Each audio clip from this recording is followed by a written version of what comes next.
Good morning. Ngasi se irai nimit ko irai nimit ki card ki message yenga se ko irai nimit aham bada akoi gi number se 71 lere aduga kaladana sky blue umba kai gumba to minus shena bibe ai ko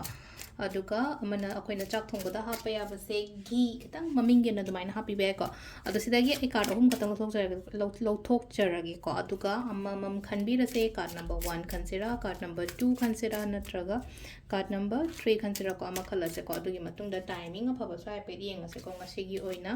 timing afaba kai kai leke haipado adu dama su yeng minera se ko so sidagi 3 cards ko card number 1 card number 2 duga card number 3 ko ahamba ani shuba ahum suba ko ahamba se khansira ani shuba khansira natraga ahum suba khansira ama khala se ko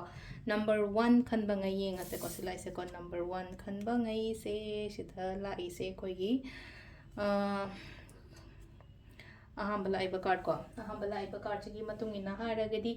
investment gumba kai gumba hadi tawbada kana badi dum leigani ko hadi kainoma investment khatang investment gi wana tabasum thaba ama hobo matam da ko aingonda kana ba khot pat dum lakpado ado phajana hai tare ko hadi phajana confidently tawbiu ko thabak taw matam sida se leina ko ai kainom chattoine kainoma hadi thaba inkhang ama kaim chattoine hadi investment khatang gi wasuna tabi chattori ba thabak to aingonda kana ba phang ba khot pa amai tar lai ba silai se ko number 2 khan ba yenga se ko number 2 khan ba ngai sina slena ko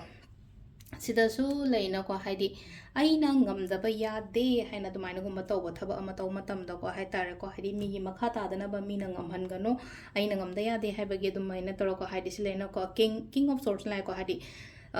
suppose hai tara ko khoina kainoma lan ama kari ma changba matam da lan hai gatra kai hai gatra dumaina chappa matam da aina mai pa kani haibage dugi confident ka loina na dumaina chappi pa ko ahum suba ja katang wakhan nungai ta ba ko ngasi se ko katang wakhan nungai ta ba il wakhan nungai card se kara ki bani ko se card se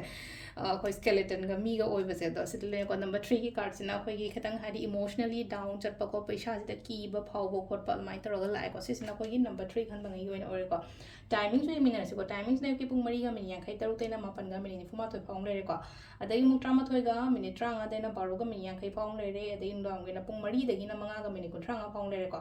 aduga nungdang gi na nipan ga min 15 de na mapan ga min yang khai phang le re aduga nungdang athing wena trama thoi ga min 30 de na nungalam dai gi pung ahum ga minute ni fu phang le ko sisna ko gi ngasigi oina afaba timing ko adu sida le re ko ko gi daily card message se ma'am thank you